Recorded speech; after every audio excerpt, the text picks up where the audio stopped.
हम लोगों को पार्टी में बुला करके सो तो नहीं गया हुआ है?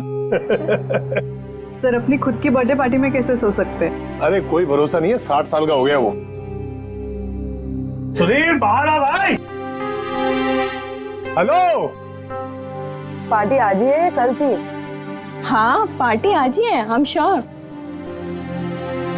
मैं फोन करता हूँ एक बार।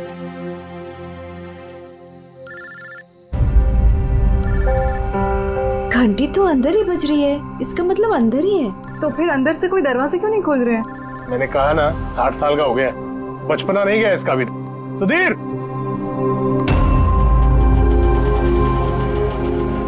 उधर खिड़की की तरफ जाकर देखेंगे। हाँ हाँ सर, चलते हैं।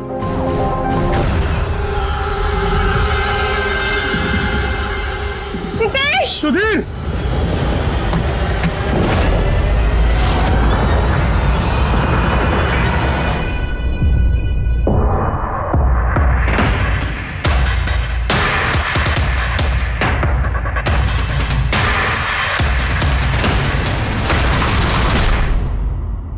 Emergency medical card. इन्हें बादाम और फिश से एलर्जी थी।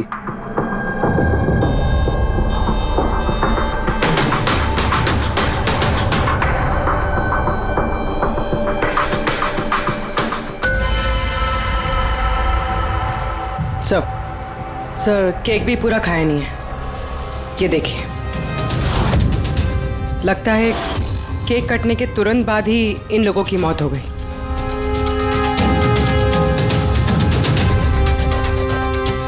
हाथापाई के कोई निशान नहीं है, सीधे गोली लगी है।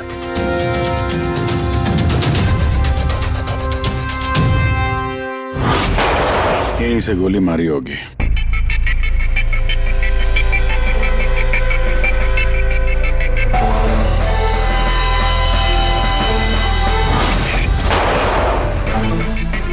चौथी लाश कहाँ है? अंदर है सर।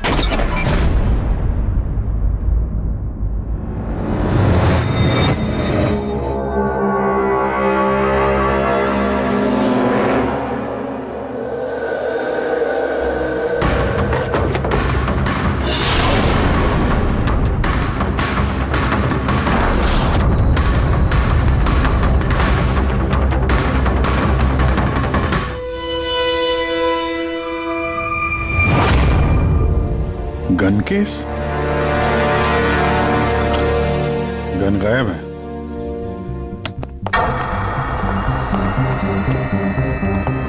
वैसे सर, इस हादसे को कितना टाइम हुआ होगा? इन चारों की मौत कल दोपहर में 2 बजे से 4 बजे के बीच में हुई। कौन लोग है ये, कुछ पता चला? हाँ सर, वो सुधीर जी हैं, आरके विप्स इंडस्ट्रीज के चेयरमैन। वो उनका बड़ा बेटा नील और ये उनका छोटा बेटा रितेश। और अंदर जो है वो सुधीर जी की वाइफ है माया। सर नील और रितेश दोनों आरके विप्स कंपनी के बोर्ड मेंबर थे, लेकिन कंपनी की हालत बहुत खराब थी, बंद होने पे आ गई थी। महीनों से बिल नहीं भरे और मार्केट का कर्जा नहीं चुकाया, बहुत सारे प्रॉब्लम थे। तो फिर यहाँ सेलिब्रेशन किस बात का हो रहा था? सर सुधीर जी का 60th बर्थडे था। बर्थडे सेलिब्रेट कर रहे थे? तो और भी लोग आए होंगे ना यहाँ पे? ऑफिस के कुछ लोग आए थे सर, और उनसे पूछताछ करके उन्हें जाने दिया। ये सब लोग यहाँ एक साथ रहते थे क्या? नहीं सर, यहाँ पे तो सिर्फ सुधीर जी और माया रहते थे। सुधीर जी ने नील और रितेश के लिए अलग अलग बंगले खरीद के रखे थे, ये दोनों वहीं पे रहते थे। आज तो ये अपने डैड का बर्थडे मनाने के लिए आए थे। सर शाम को बहुत बड़ी पार्टी होने वाली थी, केक काटने के कुछ मिनट बाद ही सबकी मौत हो गई। पार्टी प्लान करने वाली टीम आई थी यहाँ पर, किसी ने दरवाजा नहीं खोला तो वापस चली। मुझे लगता नहीं कोई बाहर से आया होगा। जो कुछ भी हुआ है इन चारों के बीच में ही हुआ है। नहीं, यहाँ घर में कोई नौकर वोकर तो होगा ना? है ना, नौकर है ना, लेकिन वो गाँव गया। सुधीर जी ने सिर्फ आज के लिए एक सर्वेंट हायर किया था, वो कल सुबह काम करके गया और पार्टी खत्म होने के बाद साफ सफाई करने आने वाला था। पार्टी खत्म होने से पहले ये सब खत्म हो गया। लगता तो ये मर्डर ही है। सॉरी डॉक्टर साहब, पर मुझे ऐसा लगता है कि इन चारों के अलावा यहाँ कोई पांचवा भी था जो बाहर से अंदर आया था। जरा ध्यान से देखो, यहाँ पे कहीं भी हाथापाई के कोई निशान नहीं है और हर चीज अपनी जगह पे है। ऐसा लगता है कि किसी ने केक में कुछ ऐसा मिला दिया था जिसे खा के चारों बेहोश हो गए। उसके बाद वो पांचवा आदमी घर के अंदर घुसा और उसने सबको गोली मारी। और हाँ, सुधीर जी के साथ कोई खास दुश्मनी थी उस आदमी की, इसीलिए शायद करीब से गोली मारी। ये बस 100% मर्डर ही है। मर्डर और सुसाइड भी। मतलब? तो यार, मुझे ऐसा लगता है कि इस केक में सुधीर जी ने ऐसा कुछ मिलाया जिसको खा के घर वाले बेहोश हो गए। फिर सुधीर जी कमरे के अंदर गए, वहां से गन निकाली, पहले अपनी वाइफ माया को गोली मारी, फिर रितेश और फिर नील को। उसके बाद गन कटपट्टी पे रखी और खुदकुशी कर लिया। मर्डर और सुसाइड दोनों। सर तुम इतने यकीन से कैसे कह सकते हो? सही है। देखो, बाकी तीनों लाशों के पास स्ट्रगल का कोई भी निशान नहीं है सिवाय सुधीर जी के। पैर भी मुड़े हुए हैं, ब्लड लॉस ज्यादा है, तो ऐसा लगता है कि जब इनको गोली लगी तो ये जिंदा थे। अगर ये भी केक खा के बाकियों की तरह बेहोश होते तो उनकी तरह ही पड़े रहते। इन्होंने तीनों को गोली मारी और फिर खुदकुशी कर ली, ऐसा लगता है। अगर ऐसी बात है तो जिस गन से गोली चली वो गन कहाँ है? गन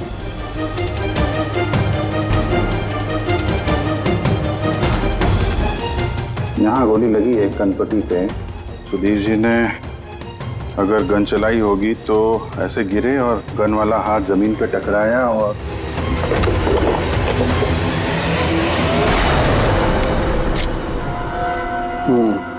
ये रही गन।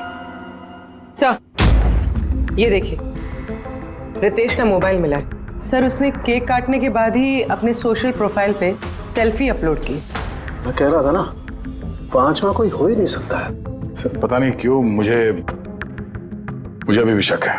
अब शक करना तो अपना काम ही है सर। एक काम करते हैं, जितने भी एविडेंस हैं, जितनी भी चीजें हैं, ब्यूरो लेके चलते हैं, देखते हैं एसीपी सर क्या कहते हैं। गड़बड़ लगती है सब।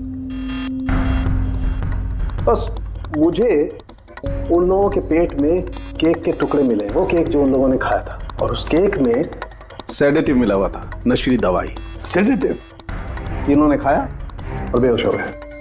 चारों? नहीं, तीन, नील, रितेश और माया। मुझे इन तीनों के ही पेट में सिर्फ केक के टुकड़े मिले। मतलब सुधीर जी ने वो केक खाया ही नहीं था? नहीं, सुधीर सिर्फ अकेला था जो गोली लगते वक्त होश में था। क्या सुधीर जी ने अपने बर्थडे पे केक नहीं खाया? नहीं खाया, क्योंकि उस केक में बादाम मिला हुआ था। लेकिन सर, उनके घर वालों को तो पता ही होगा कि उन्हें बादाम से एलर्जी थी। एग्जैक्टली। तो वो ऐसा केक लाई क्यों? अजीब है, बर्थडे सुधीर जी का और केक उन तीनों ने खाया। केक तीनों ने खाया, लेकिन वहां पर जो गन मिली है उसमें से 4 गोलियां चली हैं जो इन चारों को लगी। कमाल की बात यह है कि उस पर सुधीर की उंगलियों के निशान। और वो गन भी सुधीर जी के नाम पे ही रजिस्टर्ड है। तो सुधीर जी ने पहले उन तीनों को गोली मारी, फिर खुदकुशी कर ली। पर क्यों? बर्बादी से बचने के लिए। धंधा डूब रहा था, कर्जे बढ़ रहे थे, इसलिए अपने साथ पूरे फैमिली को भी मार डाला। और क्या वजह हो सकती है? हाँ सर, ऐसा ही लग रहा है। सुधीर जी जानबूझ के वो बादाम वाला केक लाए थे ताकि उन्हें खाना ना पड़े। उसने बाकी तीनों को सेडेटिव डाल के वो बादाम वाला केक खिला दिया और बेहोश होने के बाद उन्हें मार के खुद आत्महत्या कर ली। पूर्वी, वो रितेश ने जो फोटो अपलोड किया था नेट पर, कब लगा उसे? कितने बजे ली थी ये फोटोग्राफ? सर, 2:05। और अपलोड किया? सर, 2:07।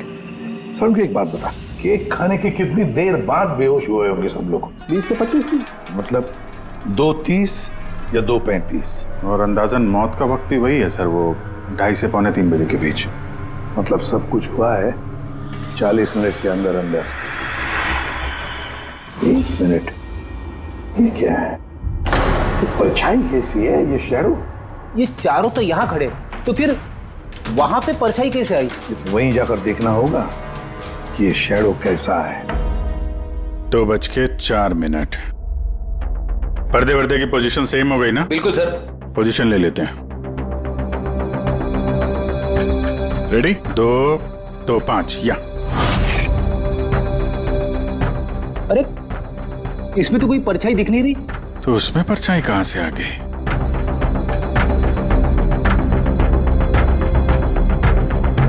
धूप इधर से आ रही। पूर्वी जरा उधर जाके खड़ी हो ना। या बस। हाँ, इसमें परछाई दिख रही है, बिल्कुल वैसी की वैसी, सेम टू सेम। वैसा ही था, यहाँ पे कोई पांचवा भी था। और वो वहीं खड़ा था जहाँ मैं खड़ी थी। ये वही आदमी है जिसने सुधीर जी और उनकी फैमिली को मारा है। और उसने हमें ऑलमोस्ट धोखा दे दिया कि ये मर्डर कम सुसाइड है। और उसी की परछाई ने उसे धोखा दे दिया। मगर सर, इस परछाई से खूनी तक पहुंचेंगे कैसे? खूनी का मेन टारगेट था सुधीर जी, और वो उस वक्त वहीं पे खड़ा था। कोई जान पहचान वाला ही होगा। करेक्ट। सर पता लगाओ सुधीर जी ने पार्टी में किन किन लोगों को बुलाया था।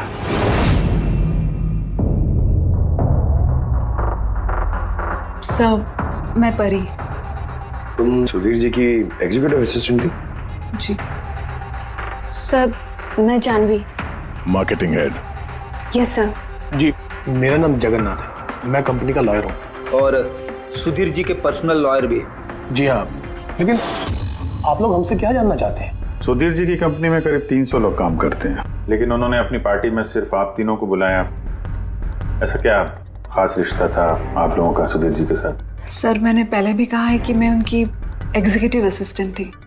तो एक एग्जीक्यूटिव असिस्टेंट के साथ इतने पर्सनल रिलेशन? सर मैं सिर्फ उनका काम ही नहीं बल्कि उनकी पूरी लाइफ मैनेज करते थे। आई मीन पर्सनल और प्रोफेशनल दोनों। और उस दिन भी मैं पार्टी मैनेज करने गई थी, सेलिब्रेट करने नहीं। और आप वकील साहब? सर सुधीर और मैं बचपन के दोस्त हैं, उसका बर्थडे और मैं ना जाऊं ये कैसे हो सकता है? और आपको क्यों इनवाइट किया था सुधीर जी ने पार्टी में? सर मुझे सुधीर सर ने नहीं, नील ने इनवाइट किया था। मैं और नील बहुत अच्छे फ्रेंड्स थे। सी, आप उनका पूरा शेड्यूल मैनेज करती थी। तो पार्टी वाले दिन कोई मिलने आने वाला था? कोई मीटिंग वगैरह रखी थी आप लोगों ने? सर उस दिन बैंक हॉलीडे था तो कुछ मीटिंग या अपॉइंटमेंट नहीं थी, और उनका बर्थडे था तो वो पूरा दिन अपनी फैमिली के साथ ही स्पेंड करना चाहते थे। कल दोपहर 2 और 3 के बीच में आप तीनों कहाँ थे? सर मैं तो अपने घर पे ही थी, वी ब्लॉग बना रही थी। Vlog? Video blog. मेरा एक इंटरनेट चैनल है जिस पर मैं कुछ वीडियो बना के अपलोड करती हूँ। सर मैं घर पे सो रही थी, मेरी तबीयत ठीक नहीं थी। सर मैं अपनी फैमिली के साथ फिल्म देखने गया था। अच्छा, इधर हाल ही में सुधीर जी के बिहेवियर में कोई बदलाव देखा आप लोगों ने? हाँ सर, मैंने एक बात नोटिस की थी। सर अभी से कुछ 1 महीने पहले हम लोगों की मीटिंग चल रही थी।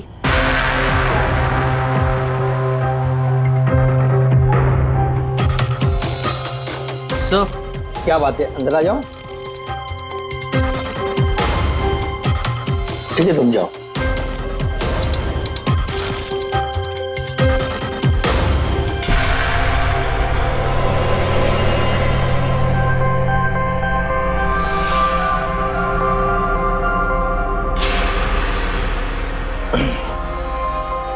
Sorry gentleman, meeting is over.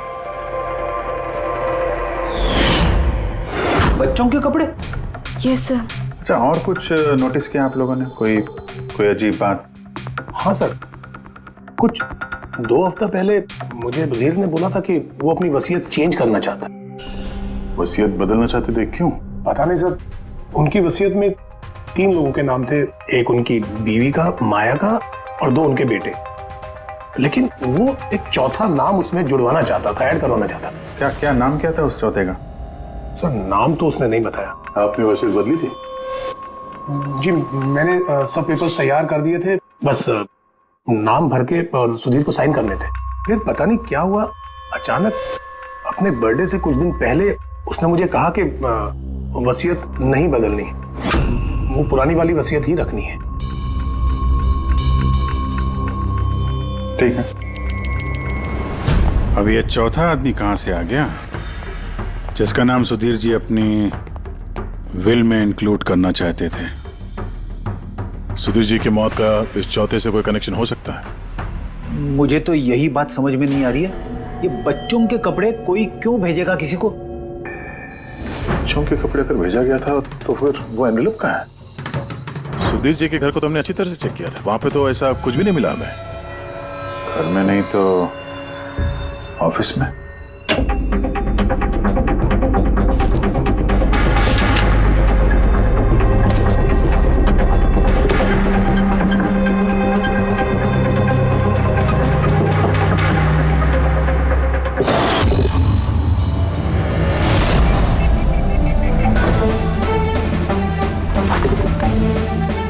मिल गया।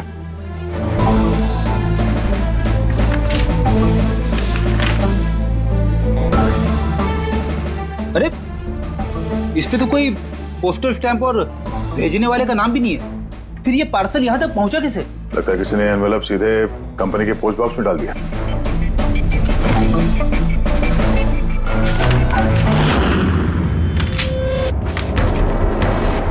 इस एनवेलप को डॉक्टर सालुंकी के पास भेज देते हैं, शायद उन्हें कुछ मिले। ठीक है। ये जानवी कह रही थी ना कि पार्सल देख के मिस्टर सुधीर एकदम चौंक गए थे। हो सकता है कोई पुरानी याद ताजा हो गई हो। और उसके बाद उन्होंने किसी को कॉल भी किया होगा। पिछले महीने के कॉल डिटेल्स मंगवाते हैं सुधीर जी के। देखते हैं ये एनवेलप मिलने के बाद सुधीर जी ने सबसे पहले फोन किसको किया था। सुधीर का फोन आया था एक अरसे के बाद। क्या बात हुई थी आप दोनों की? गुस्से में था कि मैंने उसे वो एनवेलप क्यों भेजा, लेकिन मैंने उसे कोई एनवेलप नहीं भेजा। लेकिन कोई तो वजह होगी।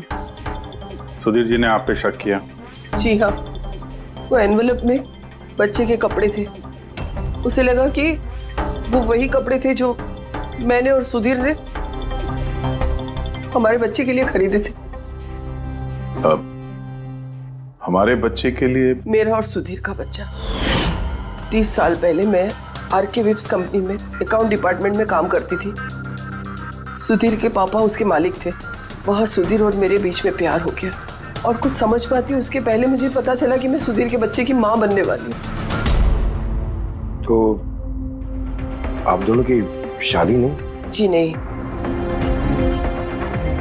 सुधीर ने तो वादा किया था, लेकिन उसके पेरेंट्स राजी नहीं थे, क्योंकि मैं उनकी हैसियत की नहीं थी। वो तो सुधीर की शादी बहुत ही रईस खानदान में और उनकी स्टेटस की लड़की से करना चाहते थे।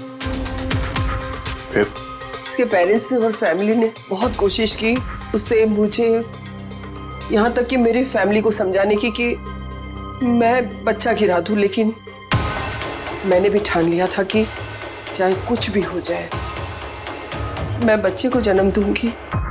15 मार्च 1990 को मेरा बच्चा इस दुनिया में आया, लेकिन आते ही वो मर गया। जिस बच्चे को गोद में खिलाना था, छोटे छोटे कपड़े पहनाने थे, उसे कुछ नहीं कर पाई मैं। मुझे लगा था कि ऐसे वक्त में तो सुधीर मेरे साथ होगा, मेरा साथ देगा, लेकिन उसने तो इसके पहले ही मुझसे बात करने तक छोड़ दी थी। उसी महीने में उससे माया से शादी भी कर ली। तो इसीलिए आपने आज तक शादी नहीं की और यहाँ अकेली रह रही? जी हाँ। सुधीर जी ने आपके साथ जो कुछ भी किया उससे बहुत तकलीफ हुई होगी आपको। बहुत नफरत करती थी आप उनसे? मुझसे ज्यादा नफरत उससे और कौन कर सकता है। उन्होंने आपको आपका हक नहीं दिया तो आपने जायदाद में अपना हिस्सा मांग लिया। जब जायदाद में भी हिस्सा देने से मना कर दिया तो आप गुस्सा हो गई और मार दिया उसे। मैंने उसे नहीं मारा, और मैं उसे क्यों मारूंगी? मैं तो चाहती थी कि वो जिंदा रहे और जिंदगी भर तड़पे। जिस दिन सुधीर जी की मौत हुई थी उस दिन 2 से 3 के बीच में आप कहाँ थे? मैं घर पे ही थी। आपके पास कोई विटनेस, कोई गवाह? कोई सबूत नहीं है। हेलो, हाँ सर। ओके सर, हाँ साथ में ही सर, मैं अभी बोलता हूँ। जी yes sir. Sir Salunke sir forensic बुला रहे हैं, जल्दी कह रहे हैं कि कुछ दिखाना है। सुनोगे तो यकीन नहीं आएगा बॉस। उस एनवेलप की जब मैंने अच्छी तरह से जांच की तो मुझे फिंगरप्रिंट्स तो किसी के नहीं मिले, लेकिन उस एनवेलप पे से मुझे डीएनए के लिए सैंपल मिल गया। जिस किसी ने भी वो एनवेलप भेजा उसने शायद मुंह से थूक लगा के उसे सील किया, और इसीलिए मुझे उस एनवेलप पर से सलाइवा के ट्रेसेस मिल गए जिससे डीएनए प्रोफाइल बनाया जा सकता। लेकिन सर डीएनए टेस्टिंग के लिए तो 4-6 हफ्ते लग जाते हैं। हाँ, और मैं 5 दिन के लिए जा रहा हूँ दिल्ली एक कॉन्फ्रेंस में, लेकिन उससे पहले मैंने कुछ प्राइमरी टेस्ट कर लिए। अब क्या निकला सर आपके इस टेस्ट में? इस टेस्ट से मुझे पता लगा है कि ये जिस किसी का भी डीएनए, उसका डीएनए सुधीर जी के डीएनए के साथ मैच करता है। क्या? इसका मतलब है कि इसका मतलब ये है कि जिसने भी ये एनवलप भेजा है वो सुधीर का कोई खून का रिश्तेदार है। मतलब सुधीर का कोई अपना सुधीर को ही ब्लैकमेल कर रहा है। पर कौन हो सकता है? सर अदिति के पेट में जो बच्चा था उस वक्त वो तो मरा हुआ पैदा हुआ था। हाँ, और सर बचे सुधीर जी के बेटे रितेश और नील। कहीं उन दोनों को सुधीर जी और अदिति का राज पता तो नहीं चल गया था? क्या पता उसी के लिए ब्लैकमेल कर रहे हो उन बच्चों के कपड़े भेज के। अच्छा सर, वो जो बच्चों के कपड़े मिले थे वो वाकई पुराने हैं या फिर मैले कुचेले करके पुराने दिखाने की कोशिश की गई? मैंने उन्हें स्पेशलाइज्ड लैब में चेक करने के लिए भेज दिया, जल्दी पता लग जाएगा। वैसे पूरी सुधीर के बेटों के बारे में क्या पता चला? क्या करते थे वो? सर 1 साल पहले सुधीर जी ने अपने बेटों को अपनी ही कंपनी में बोर्ड मेंबर बनाया था और उसी के बाद से कंपनी लॉस में जाने लगी। वो दोनों कंपनी के पैसों पे खुद ही ऐश करते थे, महंगी महंगी गाड़ियाँ, बड़े बड़े शौक, सब कुछ करते थे सिवाय काम के। लेकिन सर सुधीर जी अपने बेटों से बहुत प्यार करते थे, दोनों के लिए अलग अलग दोनों।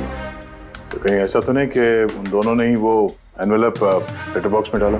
ये बात समझ में नहीं आ रही है, लेकिन ये ब्लैकमेलिंग क्यों? अरे यार पैसों के लिए। कंपनी डूब रही थी। करेक्ट। कंपनी कंगाल होने से पहले जो कुछ समेट सकते हो समेट लो। अगर ये सुधीर के दोनों बेटे अपने बाप को पैसों के लिए ब्लैकमेल कर रहे थे तो जरूर उनके बैंक अकाउंट्स में पैसे तो आए होंगे, बड़ी रकम आई होगी। एक काम करो, इन दोनों के कंपनी अकाउंट, पर्सनल अकाउंट सब चेक करो, देखो कोई बड़ी रकम आई थी क्या। सर कुछ मिला है? आरके वेब्स इंडस्ट्रीज के अकाउंट से करोड़ों रुपए ट्रांसफर हुए हैं। इसके अकाउंट में ट्रांसफर हुआ है? एक मिनट देखता हूँ सर। ये रितेश या नील का अकाउंट ही होगा? नहीं सर, ये प्राइवेट अकाउंट है रेचल के नाम पे। कौन से पैसे? आप लोग क्या बोल रहे हैं? मुझे कुछ नहीं पता। कौन से पैसे? वही पैसे जो आरके वेब्स के अकाउंट से तुम्हारे पर्सनल अकाउंट में ट्रांसफर हुए हैं। अब कुछ याद आया? वो तो मेरी सैलरी है, मैं वहां पर काम करती थी। Salary 11 crore salary? हाँ, वो भी सिर्फ 2 हफ्तों का। उस हिसाब से तो तुम्हारे महीने की सैलरी 22 करोड़ रुपए हो गई। क्या काम क्या करती हो तुम? ब्लैकमेलिंग का काम। तुम और रितेश मिलकर सुधीर जी को ब्लैकमेल कर रहे थे। देखो रेचल, हम अच्छी तरीके से जानते हैं कि तुमने आरके विप्स में एक दिन भी काम नहीं किया है। अब सीधे सीधे सच बोलोगी या? रितेश नहीं रहा है, उसके हिस्से की जितनी भी सजा है ना वो तुम्हें ही मिलेगी। ब्लैकमेलिंग और एक्सटॉर्शन की सजा जानती हो तुम? मैंने किसी को ब्लैकमेल नहीं किया है। तो क्या सुधीर जी ने तुम्हें 11 करोड़ ऐसे ही खैरात में दिए? सुधीर अंकल ने वो पैसे ट्रांसफर नहीं किए थे। तो फिर किसने किया? मेरे बॉयफ्रेंड रितेश ने। उसने कहा कि कुछ दिनों के लिए वो अपनी कंपनी के पैसे कहीं और रखना चाहता है। कहीं और? क्यों? पता नहीं, और मैंने पूछा भी नहीं। तुमने रितेश से पूछा नहीं, और जब रितेश मर गया तो पुलिस को बताया नहीं? मुझे लगा रितेश तो रहा नहीं, तो पैसे मैं ही रख लेती, किसी को क्या पता चलेगा। आखिर सुधीर और उसके फैमिली को मारा किसने होगा? परी तो वीडियो बना रही थी, फिर जानवी बीमार थी और जगन्नाथ अपने फैमिली के साथ फिल्म देख रहा था। आदिति के बारे में कुछ समझ में नहीं आ रहा है। और फिर कौन हो सकता है जिसने सुधीर को वो एनवेलप भेजा, वो पैकेज भेजा? कौन है वो जिसका नाम सुधीर वसीयत में डालना चाहता था पर डाला नहीं? कौन?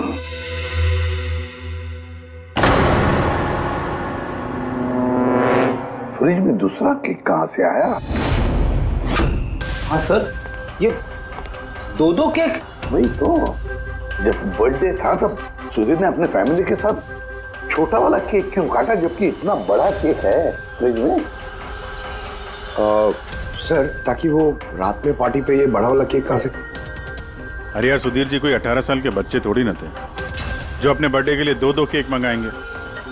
सर हो सकता है ये केक उन्हें किसी ने गिफ्ट किया हो, ये बादाम वाला केक। लेकिन बॉक्स में लेके आएंगे ना, उस पर केक शॉप का नाम भी होगा बॉक्स पर। नहीं सर, वहाँ हमें तो कोई बॉक्स मिला नहीं। हो सकता है किसी ने केक घर पे बनाया हो, तभी हमें बॉक्स नहीं मिला वहाँ पे। लेकिन ये बादाम वाला केक बनाया किसने होगा? सर मैं जानवी का सोशल प्रोफाइल चेक कर रही थी। उसके ऐसे बहुत सारे फोटोज हैं जिनमें वो केक्स और पेस्ट्रीज बेक कर रही है। बेकिंग का बहुत शौक है उसे। हाँ मुझे बेकिंग पसंद है। तो क्या? तो कुछ नहीं, तुमने बादाम वाला केक बनाया था ना सुधीर जी के लिए। जब मुझे पता है कि उनको बादाम से एलर्जी थी तो मैं उनके लिए बादाम वाला केक क्यों बनाऊंगी? क्योंकि तुम चाहती थी कि वो केक ना खाए, खाते तो बेहोश हो जाते ना। और तुम चाहते थे कि जब तुम उन्हें मारो वो होश में रहे, तड़पे तुम्हारे सामने, गिड़गिड़ाए, है ना? मैं सुधीर अंकल को क्यों मारना चाहूंगी? तुमने केक में सेडेटिव नहीं मिलाया रितेश, नील और माया को मारने के लिए? आप लोग ये सब क्या बोले जा रहे हैं? बस नाटक बंद। तुमने बोला था ना कि तुम उस दिन बीमार थी और घर पर ही थी, कहीं नहीं गई थी।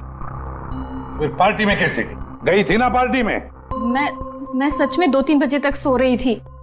फिर मैं जब सोकर उठी तो मुझे लगा कि मैं थोड़ा बेटर फील कर रही हूँ और इसलिए मैं पार्टी में चली गई। इसमें मैंने क्या गलत किया? अगर तुम 2 से 3 बजे तक सो रही थी तो 2:30 बजे के आसपास जब सुधीर जी की मौत हुई तब तुम्हारा मोबाइल उनके घर के पास क्या कर रहा था? देखो जानवी, झूठ बोल के कोई फायदा नहीं है। हमने तुम्हारे मोबाइल के रिकॉर्ड चेक किए हैं। जिस वक्त सुधीर जी की मौत हुई तुम्हारे मोबाइल की लोकेशन उनके घर के पास थी। अब सच बताओगी या और टाइम वेस्ट करना है? मैं और नील एक दूसरे से प्यार करते थे। हमने सोचा कि नील के डैड का बर्थडे है तो हमारे पास अच्छा मौका है उनको सब कुछ बताने के लिए, और इसलिए मैं वहाँ चली गई। वहाँ भटकती रही, नील को कॉल करती रही, घंटों में वहाँ घूमती रही, लेकिन नील का कोई कॉल नहीं आया। मुझे लगा कि शायद नील को मौका नहीं मिल रहा है मुझे कॉल करने का। झूठ! तुम्हें लगा कि नील ने तुम्हें धोखा दे दिया, इसलिए तुमने उसे और उसके पूरे परिवार को मार दिया। ये अच्छी जबरदस्ती है आप लोगों की। अगर मुझे बेकिंग पसंद है तो इसका मतलब ये तो नहीं कि खून मैंने किया है। इंटरनेट पर रेसिपी देखकर केक तो कोई भी बना सकता है। केक बनाना कौन सा मुश्किल काम है? और रितेश की गर्लफ्रेंड रेचल, वो भी तो बेकिंग करती है। आप लोग उससे जाकर क्यों कुछ नहीं पूछते? सबसे पूछेंगे हम। बुलाओ सबको। बड़ा इंटरेस्टिंग केस ही है। ऐसे बहुत कम होता है कि इतने सारे लोगों के पास एक ही आदमी की जान लेने के लिए मौका भी है और मकसद भी। आप लोग फिर से? सर मैं क्यों मारूंगी उनको? आप नील से शादी करना चाहती थी, फैमिली ने मना कर दिया। ये तो बड़ी वजह है खून करने के लिए। और सुधीर जी की फैमिली के लिए तो हैसियत और सोशल स्टेटस बहुत इंपॉर्टेंट था। इसका सबसे बड़ा एग्जाम्पल आदित्य जी। और सुधीर जी ने इसी हैसियत और सोशल स्टेटस के चक्कर में आपकी जिंदगी बर्बाद कर दी। तो आपसे ज्यादा नफरत और किसके दिल में हो सकती है? मेरे लिए पैसों की कोई अहमियत नहीं है और ना ही मुझे किसी बात का अफसोस है। अफसोस तो तुम्हें भी नहीं होगा रेशल। यहाँ तो 5-5 हजार के लिए लोग मर्डर कर देते हैं और तुम्हें तो बैठे बिठाए 11 करोड़ मिल गए। और आपके तो हाथ में सुधीर जी ने अपनी लाइफ का रिमोट कंट्रोल दे दिया था ना।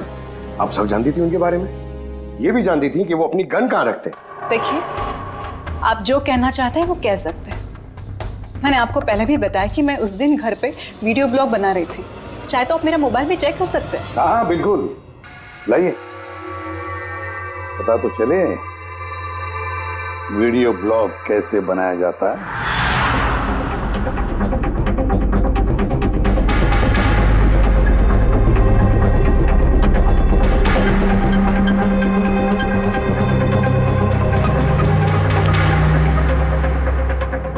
सर, अब तो आपको यकीन आ गया ना कि उस दिन मैं अपने घर पे DIY वीडियो बना रही थी।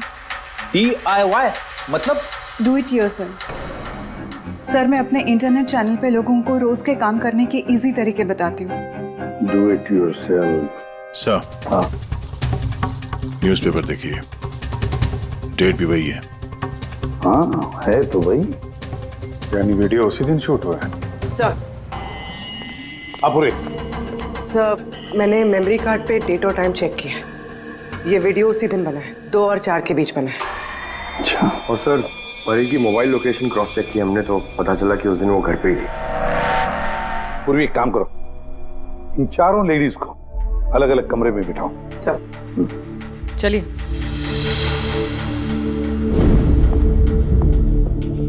सर आप क्या सोच रहे हैं? सारे सबूत तो उसके सपोर्ट में है। मुझे तो इस केस में अंधेरा छाता हुआ नजर आ रहा है। फिर एक बात तो पक्की है ना कि जब अंधेरा होता है तब परछाई नहीं होती, लेकिन मुझे लगता है ये सारा का सारा केस परछाइयों का ही खेल है।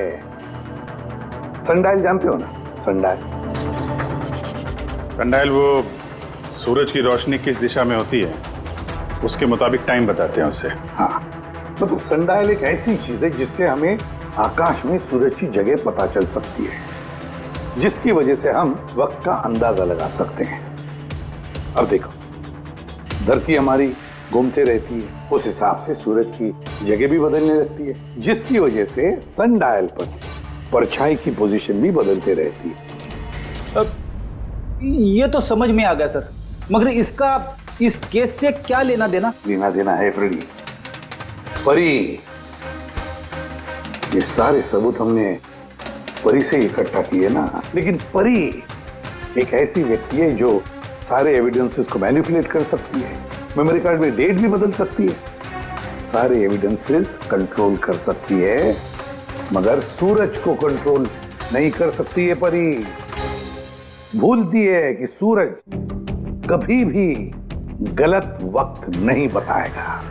मतलब ये परी ने वीडियो में डेट और टाइम दोनों चेंज कर दिया? बदल दिया होगा भी या नहीं, लेकिन अब हम इन परछाइयों से पूछेंगे कि क्या परी झूठ बोल रही है या सच बोल रही है।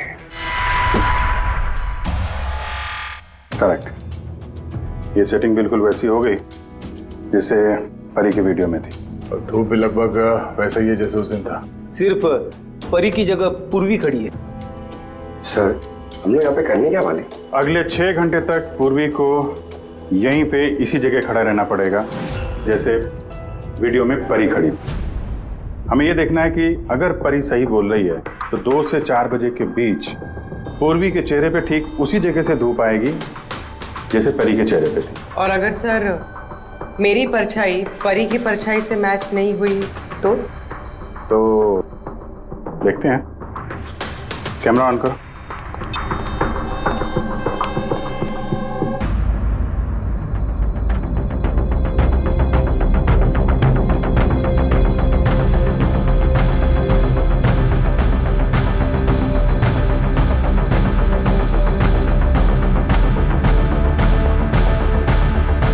चलो गुड, ओके पूर्वी रिलैक्स।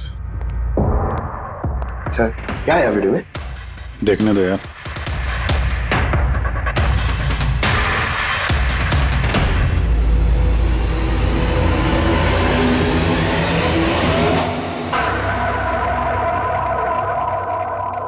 सुबह 11 बजे से 1 बजे के बीच तुमने वो वीडियो रिकॉर्ड किया था, और फिर तुमने बड़ी चालाकी से वीडियो ब्लॉग का डेट और टाइम दोनों चेंज कर दिया। मेमोरी कार्ड में डेट और टाइम बदल दिया, अपने मोबाइल फोन को घर पे छोड़ दिया ताकि हमें लोकेशन वहां का मिले।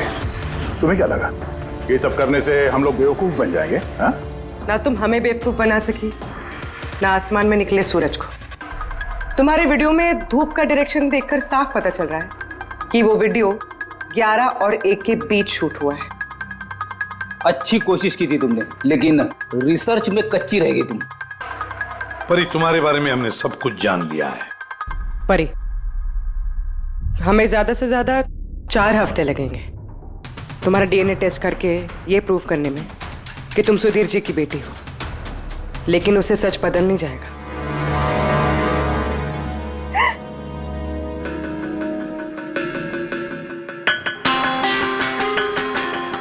मैं उन्हें मारना नहीं चाहती थी, मैं बिल्कुल उन्हें मारना नहीं चाहती थी। मैं बस इतना चाहती थी कि वो मुझे अपना ले। बचपन से लेकर आज तक मैं अनाथ आश्रम में पली हूं ना, तो बस एक फैमिली चाहिए थी मुझे। तुम्हें सुधीर जी के बारे में पता कैसे चला? वो मेरे बचपन के कपड़ों की वजह से, उन कपड़ों पर हॉस्पिटल का कार्ड था, वो निकालना भूल गए थे। उसी कार्ड पर पापा का नंबर भी था। मैंने पापा को बहुत ढूंढा था। फिर लास्ट ईयर मुझे उनकी कंपनी के बारे में पता चला। लेकिन तुमने उनकी कंपनी क्यों ज्वाइन की? तुम तो चाहती कहीं भी सुधीर जी से मिलकर बता सकती थी कि तुम उनकी बेटी हो। लेकिन मैं पहले उन्हें जानना चाहती थी, मिलना चाहती थी। फिर धीरे धीरे मुझे पता चला कि वो पूरे इंसान नहीं है, वो दिल के अच्छे हैं। तब मुझे ऐसा लगा कि शायद उस वक्त के हालात खराब होंगे, इसलिए उन्होंने मुझे अनाथ आश्रम में भेज दिया था। मगर अब तो सब ठीक हो गया था ना, अब तो वो मुझे अपना सकते थे ना। तो फिर तुमने उनसे मिलते ही वसीयत में हिस्सा क्यों मांगा? क्योंकि मैं जानना चाहती थी कि उनके लिए इम्पोर्टेंट क्या है, पैसे या मैं। तभी सुधीर जी अपनी वसीयत चेंज करना चाहते थे। हाँ, और ये सुन के मैं बहुत खुश हो गई थी। मगर सुधीर ने अपना फैसला बदल दिया, जो तुमसे सहा नहीं गया। सब उनकी वाइफ और उनकी बेटों की वजह से हुआ। उनसे ये बर्दाश्त ही नहीं हो रहा था कि पापा मेरा नाम डील में ऐड करने की कोशिश कर रहे। मतलब एक बार फिर से सुधीर जी ने तुम्हें अपनाने से मना कर दिया? हाँ, और इस वक्त भी फैमिली की वजह से। वो बिल्कुल भी नहीं बदले थे, वो वैसे ही थे जैसे पहले थे। सेल्फिश, मतलबी, गैर जिम्मेदार। सीधे सीधे हिस्सा नहीं मिला तो उन्हें ब्लैकमेल करना शुरू कर दिया? नहीं, मैंने जब उन्हें पहला एनवेलप भेजा तब मेरा ऐसा कोई इरादा नहीं था। वरना मैं इतनी बेवकूफ नहीं हूं कि एनवेलप अपने खुद के मुंह से सील कर। मैं तो यही उम्मीद करती थी कि एटलीस्ट वो मुझे अपनी फैमिली में एक्सेप्ट कर ले, मेरी खुद की भी फैमिली हो। और इसीलिए अपने पापा के बर्थडे के दिन नशीली दवाई वाला बादाम का केक लेकर उनके घर पे गई।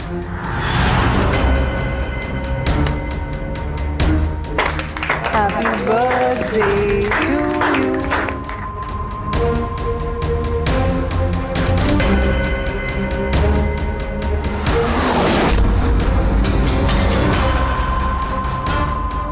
मुझे एलर्जी है।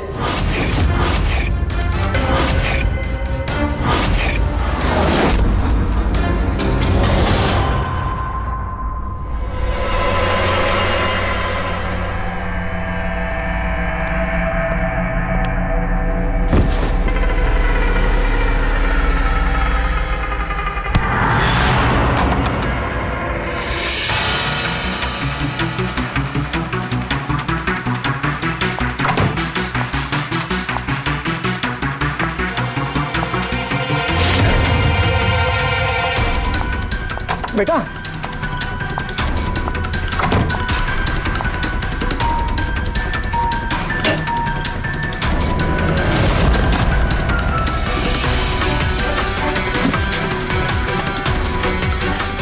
क्या हुआ तुझे?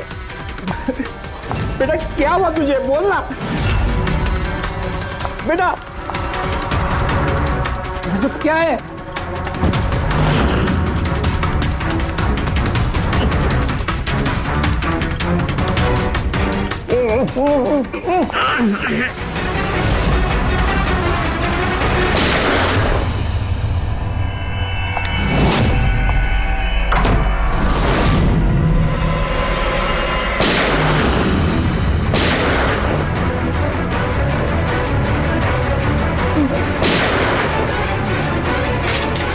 ताकि ऐसे लगे कि सुधीर जी ने खुद अपने परिवार को गोली मारी और बाद में आत्महत्या कर ली। तुम सुधीर जी की पूरी फैमिली खत्म करना चाहती थी ना? तुम्हारा मकसद पूरा हो गया। अब तुम्हारे साथ उनकी फैमिली का आखिरी मेंबर भी खत्म हो जाएगा। जेल जाने से पहले हम तुम्हें किसी से मिलवाना चाहते हैं।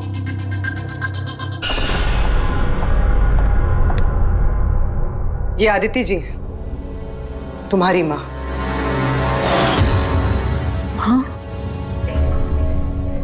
आपसे झूठ कहा गया था कि आपका बच्चा मरा हुआ पैदा हुआ है।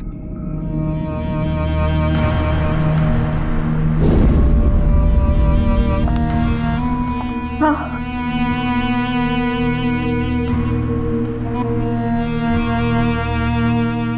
परी ने सुधीर और उसके परिवार को खत्म कर दिया। हमें अफसोस है कि आप दोनों फिर से हमेशा के लिए अलग हो जाओगी।